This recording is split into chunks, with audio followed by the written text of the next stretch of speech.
1919 भारत के इतिहास का एक काला साल। एक ऐसा कानून जिसने इंसाफ को कैद कर लिया। नाम था रॉलेट एक्ट। भारतीयों ने इसे कहा काला कानून।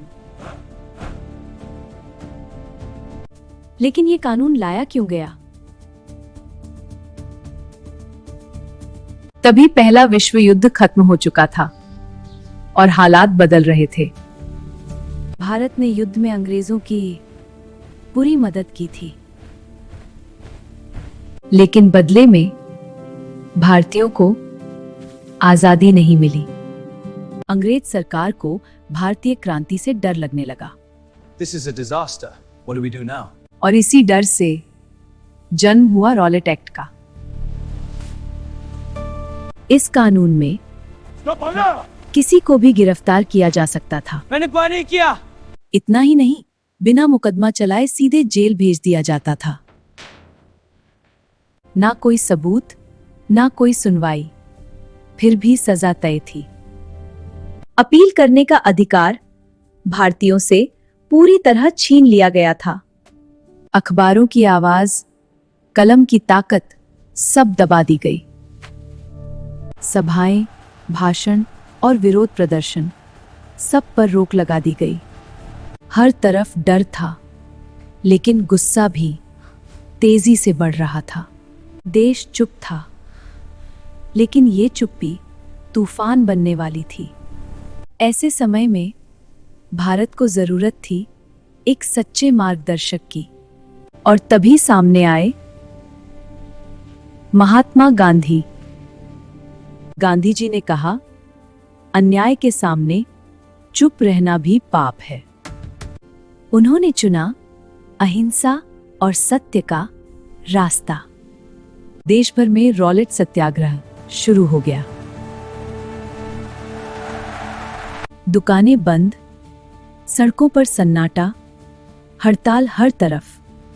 लाखों लोग शांतिपूर्वक विरोध कर रहे थे, लेकिन अंग्रेज सरकार इस एकता से घबरा गई।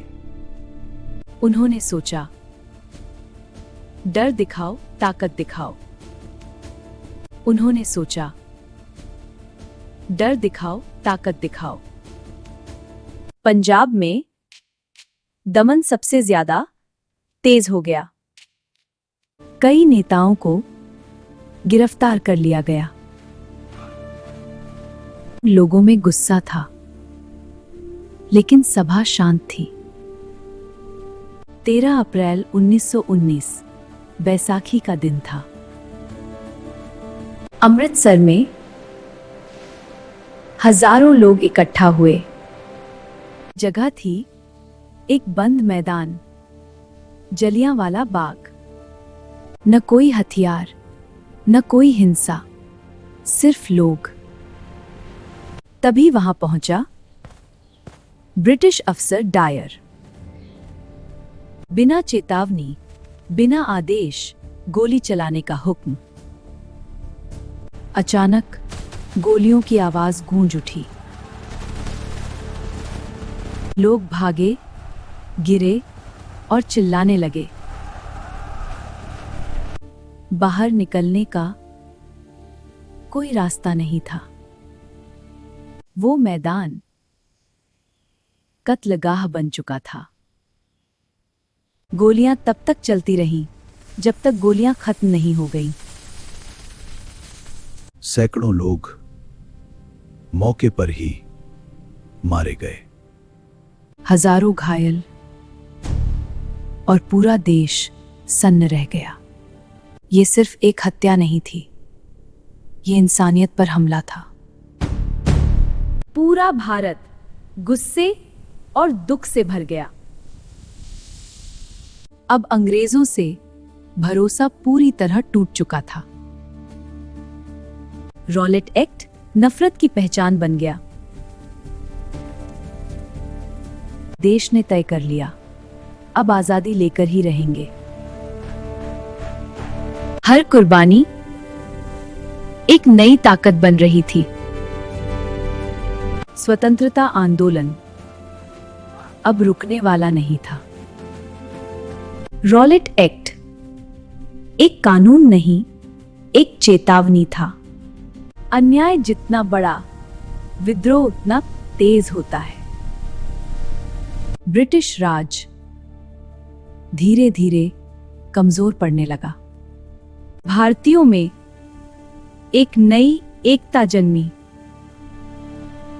हर गली, हर गांव आजादी बोलने लगा।